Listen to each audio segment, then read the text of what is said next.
د منافقینو خلاف هغه شانتي جنگ او جهاد د دې گنجائش نو ځکه چې دوی په ظاهر باندې کلمې اقرار کو په ظاهر باندې د اسلام دعوا به کو او د مسلمانانو په منځ کې به ژوند کو د مسلمانانو طور طریقې ظاهري طور باندې اختیار کړي وي خو باطناً د کافرانو نه غټ کافرانو د اسلام په جامه کې د اسلام په لباس کې اسلام ته نقصان ورکو نو چې کله یو سورته مبارکه نازل شو یو نوی حکم راغی رحمت دو عالم صلی الله علیه وسلم ټول صحابه کرامو ته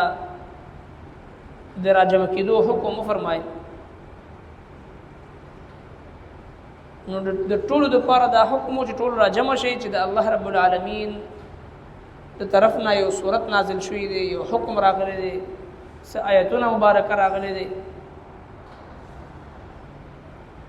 نو دا منافقین به هم رالل ځکه دوی مجبورو که دوی نه راتلل نو بیا د دوی نفاق به ښکاره کېدو نو مجبورن چې دوی هم رال او د نبی صلی الله علیه وسلم مبارک مجلس کې کېناستل خو د دوی زړه بالکل دغه مجلس سره نه لګیدو د پیغمبر صلی الله علیه وسلم په محفل کې دوی بالکل چې مطمئن او پریشان وو نبی صلی الله علیه وسلم مبارک مسلمانانو ته د الله حکمونه ورولو د قران کریم صورت چې کوم نازل شوی هغه به ورته ورولو او کوم آیتونه نازل شوی هغه به تلاوت فرمایل نو حضرات صحابه کرام ډېر زیات محظوظ شو ډېر زیات دغه نه خوند او فائدہ واغشتو د دوی ایمانونه تازه شو لکه ساعت د پاره چې مسلمان سوچو کې چیرې د الله رب العالمین د طرف نه حکم راشي د الله کلام وی او امام الانبیاء صلی الله علیه وسلم په خپل لسان مبارک سره په خپل مبارک جبی سره داغي تلاوت کی او داغي تشریح او تفسیر بیان کی نو څومره نورانی ماحول وي او څومره نورانی مجلس وي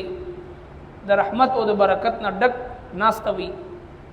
نو څومره د مسلمان ایمان چې د غزياتي خدا منافقین چې دوی ډېر زیات تنگ شو په دې مجلس کې او کله نه کله دوی خپل کې وی چې یاره دی آیتونو نزول سره د چا ایمان زیات شو نعوذ بالله او دی آیتونو تاسو کې چا د څه فائدہ ورکړه څومره تاسو ایمان زیات شو نو په دې آیتونو مبارکو کې الله تبارک وتعالى دا غي جواب ارشاد فرمایي چې اے منافقینو دا مؤمنان چې کوم مخلص مؤمنان راشي صحابه کرام راشي د الله د محبوب پیغمبر په صحبت کې کینی او د دوه جهان سردار مبارک جبینا د قران آیتونه ووري احکام ووري د دوی ایمان ور سره زیاتی چې کوم مخلص مؤمنان دي دا غو ایمان ور سره زیاتی او چې کوم منافقین دي نو دا هغه منافقینو هغه پلیتی او نفاق او نجاست هغه نورم زیات شي نو لہذا سرنګ چې د نور د رڼانا د بلب د رڼانا هغه کس استفاده کولی شي چې د چا د سترګو بصارت دا روغ وي نظر برابر وي یو سړی د دوه سترګو نړون وي هغه چې د نور ته مخامخ ودرې بیا هم د نور د رڼا نه استفاده نشي کولی د بلب د رڼا نه استفاده نشي کولی د دې کافرانو او د دې منافقینو مثال د ړندو د الله د محبوب پیغمبر مبارک محفل دی د الله محبوب پیغمبر په خپل باندې صحابه کرام را جمع کړي دي او د الله جل شانه حکمونه ورته اوري د الله کلام ورته تلاوت کوي مخلص مؤمنانو ایمان زیاتیږي ورسره او منافقین پریشان دي او ډېر زیات تنگ شي په دې مجلس کې او نور ته وایي چې دی آیتونو سره تاسو په ایمان کې څه اضافه راغی تاسو څه فائدہ حاصل شو الله رب کائنات داغي جواب ورکړي واذا ما انزلت او هر کله چې نازلول شي سوره یو سوره فمنهم فنزل دوینا من اغسوق دی یقول چې وای ايکم زادته پتاسو کې د چا زیات کړو هذه دې سوره ایمان فاما الذين امنوا پس کوم خلکو چې ایمان وروړي دي فزادتهم ایمانا پس هغه زیات کړو د دوی ایمان وهم یستبشرون او دوی خوشاليږي واما الذين او خلق في قلوبهم فزرون د دوی کې مرض دي فزادتهم دی پس زیات کړه هغه رجسن الى رجسهم فزادتهم پس دی زیاد کړ دوی ته رجسن الى رجسهم پلیتی د پاسا پلیتی وماتوا امر شدوی وهم کافرون او دوی کافرانو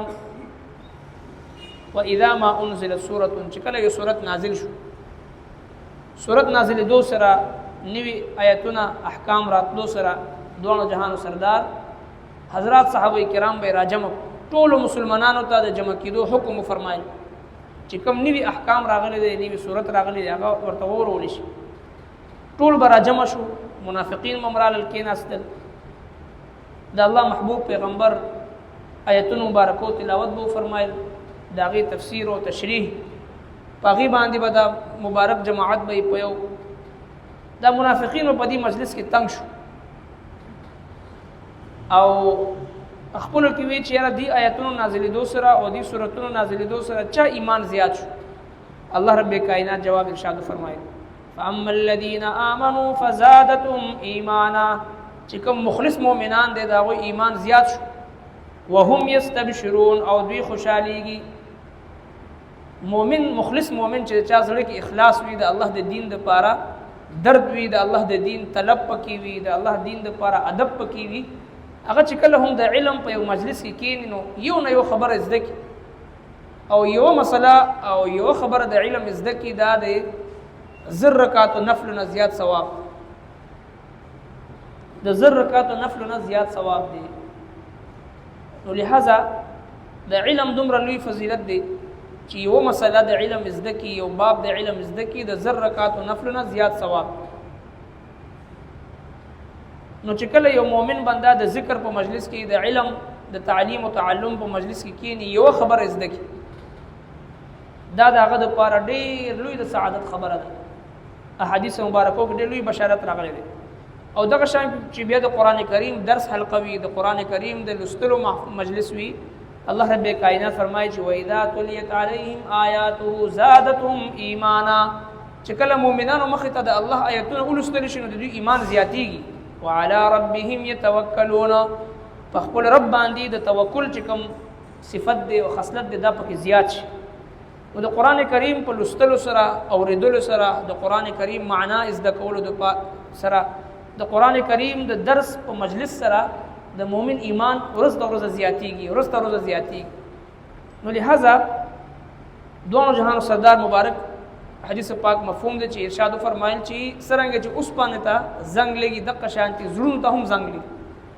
صحابه کرام عارض کو چې رسول الله د غي د صفای س ذریعہ دا ارشاد فرمایل د قران کریم تلاوت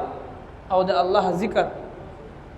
نو د قران کریم چې په موږ او تاسو باندې کوم حقوق دي په دې باندې ایمان وروړل د دې صحیح الفاظ زده کول او د دې معنا زده کول او بیا په دې باندې عمل کول او بیا بل تر رسول خو څومره بدقسمتي ده چې نن اکثریت د مسلمانانو د قران کریم د معنا نه د ترجمې نه د تفسیر نه انتهایی غافل د دنیا هر علم موږ زده کړی دی په کاروبار کې په تجارت کې په صنعت کې په هر یو شی کې موږ مهارت حاصل کړی دی راتلونکي نسلونو لپاره هم موږ ذخیره کړی ده او راتلونکي 100 کال لپاره چې تیاری اهتمام شته خو د الله کلام باندې د ځان پوهولو لپاره په 24 غنټو کې موږ سره 10 منټه نشته چې 10 منټه موږ خپل ټیم وباسو د الله کلام په معنا په تفسیر په تشریح سره زده څرنګه چې نبی کریم صلی الله علیه وسلم د مبارک دورنا یو سلسله د تعلیم او تعلم را روان دي، استاد او شاګرد دا سلسله به تر قیامت پورې جاری او ساری وي. یا ایها الذین آمنوا اتقوا الله وکونوا مع الصادقین، مخکې آیت تیر شو. ای ایمان والو د الله نه یره کوئ، د رښتینې خلکو معیت او مرګرتیا او صحبت او شاګردي دا اختیار کړئ. د تعلیم او تعلم دا سلسله نن د مسلمانانو د ژوند نه اوزې لګیا ده، د قرآن کریم نه بې خبري او غفلت دا د مسلمانانو د زوال د ټولو نه اهم او بنیادی سبب او ذریعہ ده. ضرورت دې خبرې ده چې د کلام الله تلاوت، تفسیر، تشریح او معنا باندې ځان پویول او بیا په هغې باندې عمل کول ضروري ده. ربنا تقبل منا انك انت السميع العليم. بیمارانو دپاره دعا وکړئ، هسپتالونو کې کورونو کې کم بیماران دي، زموږ د جمع یو ملګري د هغه یو رشته دار بیماره ده، اپریشن شوي د هغه دپاره دعا وکړئ. الہ العالمین سره د ټولو بیمارانو ته روحاني جسماني شفای کامله عاجله نصیب کړي. صلی الله تعالی علی